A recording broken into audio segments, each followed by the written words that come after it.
Bueno, vemos qué pasa con el campo. Estamos en plena exposición rural, ¿sí?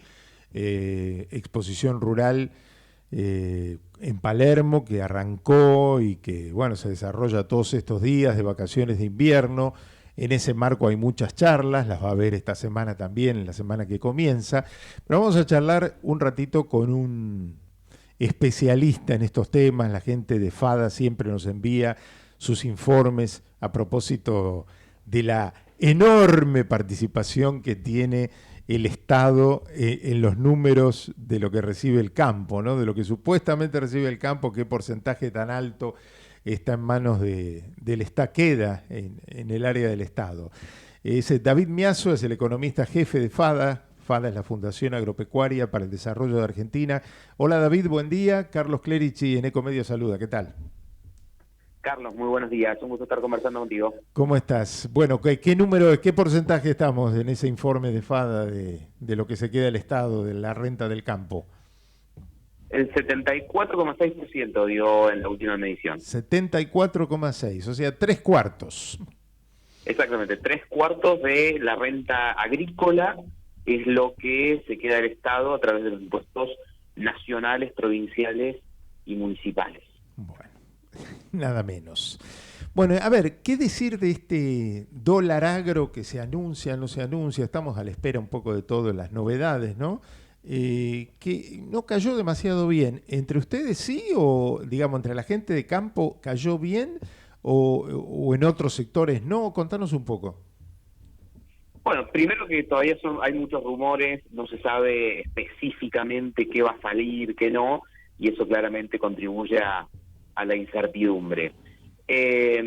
Más allá de eso, en general, desde FADA y de varias instituciones del agro, siempre hemos sido bastante críticos desde la primera edición del dólar soja, en el sentido de que básicamente es un parche sobre un parche, porque básicamente tenemos el atraso cambiario, sobre eso tenemos el cepo y sobre eso tenemos este tipo de medidas, que o sea que tenemos un parche sobre un parche, que como todo parche genera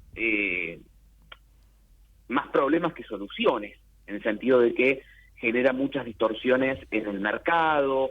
Te doy ejemplo, por ejemplo, con salió el dólar soja. Sí. Los alquileres agrícolas en Argentina, de la zona pampeana por lo menos, están nominados en kilos de soja. Ujú. Pero vos tranquilamente en ese campo haces maíz, por ejemplo, u otro cultivo. Sí.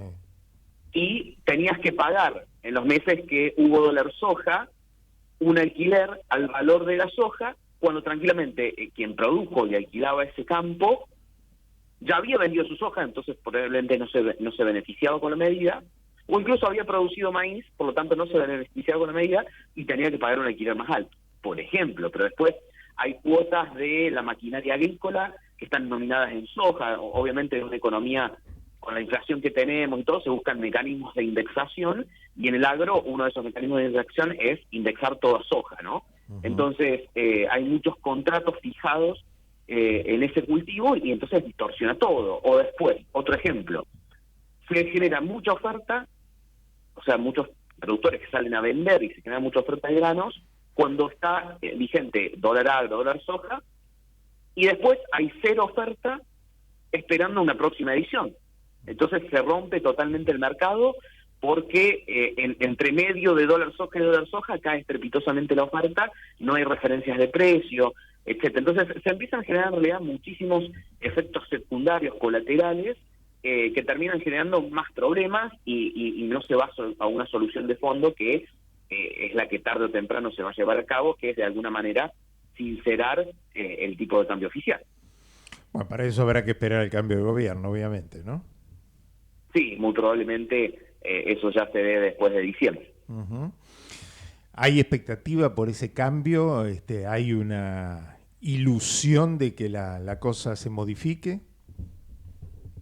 Sí, creo que es la ilusión que tenemos todos en cualquier sector económico y como simples personas y consumidores que esperamos que por lo menos con el cambio de gobierno, así sea del mismo color político, se puedan empezar a implementar los cambios que hace falta para para estabilizar la economía. ¿Hay diálogo en este momento o es muy pobre? No, lo cierto es que en este momento hay poco diálogo en el sentido de que, en el sentido, con el gobierno actual me estás preguntando, ¿no? Sí, claro, sí, sí.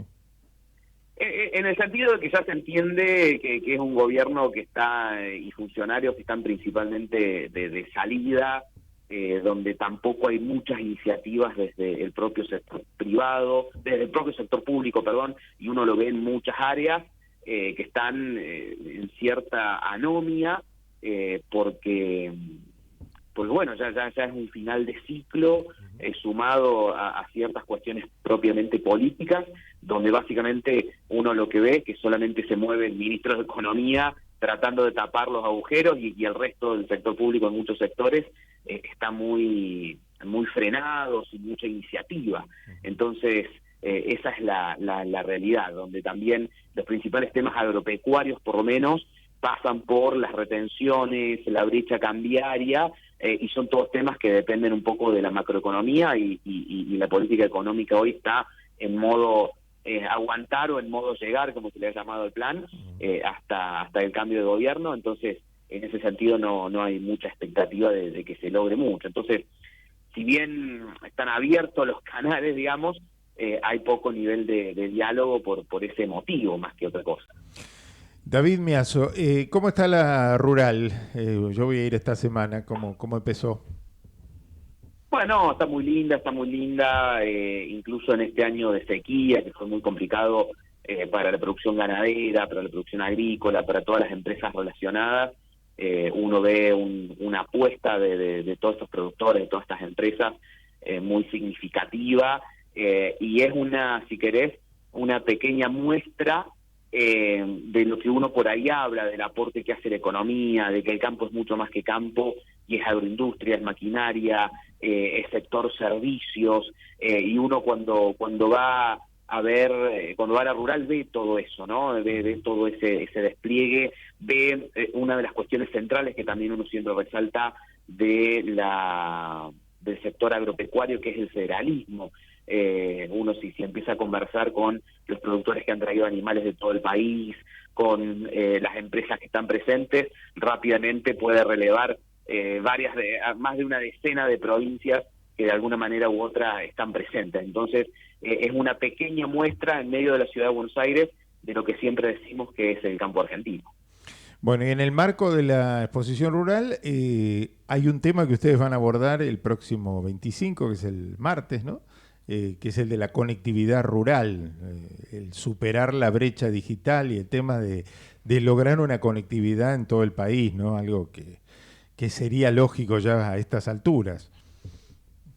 Exactamente, este es un evento organizado en el marco de la rural por la Red de Mujeres Rurales, que organiza esta charla sobre conectividad rural, donde justamente vamos a hablar de tres cosas. La importancia que tiene la conectividad rural en términos productivos por todas las tecnologías que se van multiplicando, que hay para aplicar en la agricultura, en la ganadería, en la logística, en la agroindustria, en el campo. Las dificultades que hoy hay para adoptar y aprovechar todas esas tecnologías por justamente la falta de conectividad en las áreas rurales e incluso en el interior, más allá de las áreas rurales, en las propias áreas urbanas, y cuáles son las principales soluciones o iniciativas que se podrían aplicar hacia adelante. Para estos temas vamos a tener a un productor agropecuario de Córdoba que implementa muchas tecnologías para que nos cuente qué hay, qué se puede hacer, qué potencial hay y cuáles son estas dificultades. Tenemos a una iniciativa principalmente para mujeres de áreas rurales vulnerables que se está implementando en la región del Gran Chaco para llevarles conectividad, así que ahí también vamos a hablar un poquito más de la cuestión social de la conectividad, que también es muy importante, en el sentido de que, por ejemplo, para cualquiera de nosotros en la ciudad es importante tener internet para hacer un trámite, para hacer una videollamada con un médico, para hacer un curso o cursar una carrera universitaria o cualquier cosa en términos de educación a distancia.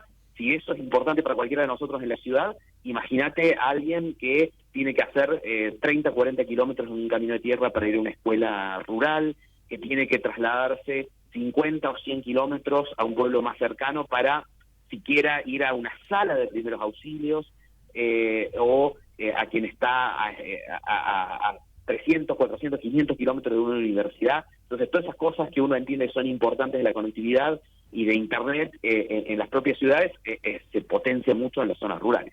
Y después también vamos a hablar con la gente de Telecom, que tiene una propuesta para formar clústeres para dar conectividad 4G en áreas rurales, para que nos cuenten un poquito de eso, y Jorge Neme como representante del gobierno, que nos cuente un poco las iniciativas que hoy tiene el gobierno en este sentido, y que por ahí cuentan con financiamiento, por ejemplo, del Banco Mundial y de algunos otros organismos. Por lo tanto, van a seguir trascendiendo el gobierno actual durante los próximos años. Esto va a ser el martes a las 15:30. Martes a las 15:30, exactamente. Se pueden registrar en la página web de CNA, que es la capacitación agropecuaria. Se pueden registrar y entrar a la rural para ir a ese salón sin ningún problema y participar de esta charla que va a estar muy interesante. Muy bien, David, muchísimas gracias por este rato.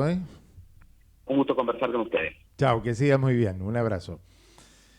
Bueno, allí estuvimos con David Miazo, economista jefe de FADA, la Fundación Agropecuaria para el Desarrollo de la Argentina, a propósito de estas medidas que todavía seguimos esperando, las novedades que no llegan, que se